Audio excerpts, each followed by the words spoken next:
If you try what I show you in this video, make sure your hedge trimmers are unplugged before you start. Black&Decker electric hedge trimmers, got them for free when somebody was cleaning out their garage, and they do work, but there's an issue with the lock up top and also with the trigger. It does not work properly. You can see by the silicone on my hands and on the table that I've been lubing it up for several minutes in an effort to fix the problem, but I've been unsuccessful so far. Here's what it's doing. I should not be able to turn these on without pulling this back.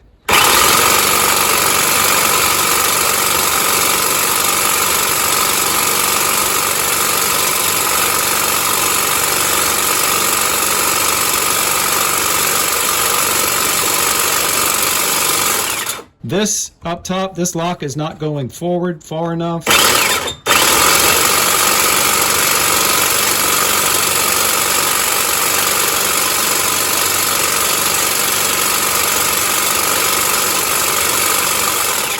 On this side, there are 7 T15 Torx screws that have to come out, and then there'll be a couple on the other side as well.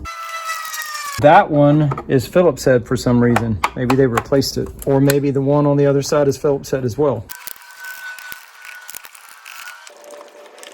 Let's see what the other side looks like. This is Phillips head also.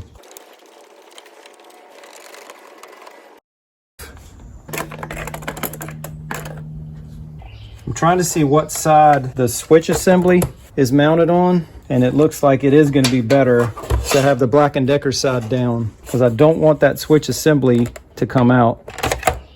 That's the best way. Black&Decker side down. See how everything stayed in place? Here is the trigger release, or the lock that you have to pull back in order to be able to squeeze the trigger and turn the unit on. And then when you release the trigger, this should slide all the way forward, and you can see it's not, because the trigger's not going all the way back down.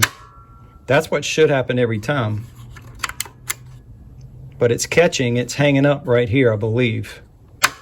So the lube is needed right there. Is that all the way forward? No. See the little white button right there? That is what turns it on and off.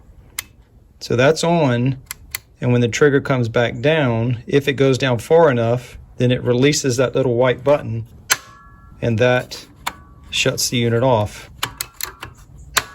Let me put a little grease on there as well. White lithium grease.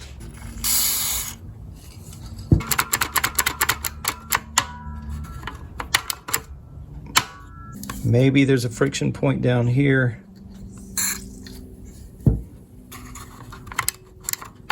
We just want everything to move freely. Now, something else that may contribute to this problem might be that either one of these springs, or both, they may have lost some of their tension. This spring, the larger spring, pushes that lock forward. The smaller spring pushes up on this left side of the trigger, which is going to push this side, the right side, down. And you could just stretch them out a little bit, which might get them back into their original shape, add some tension,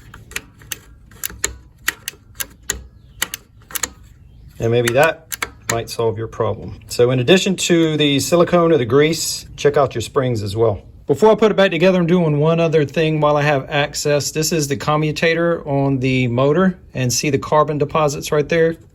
I've already cleaned part of it, and see how bright and shiny that is in comparison. So what I'm using is a little bit of WD-40 and 2000 grit wet dry sandpaper. The commutator is what comes in contact with the brushes, so cleaning the carbon off should help it to run more efficiently.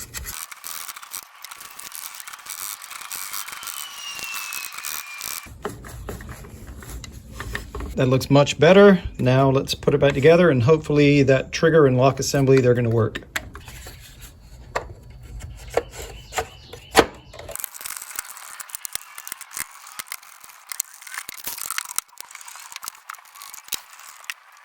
All right, got it plugged back up. Let's see if what we did any good. And right off the bat, yes.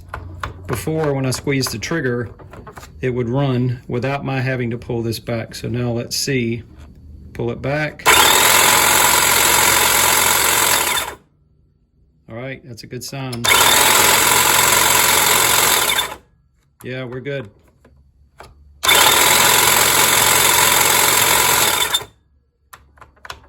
All right, we are fixed.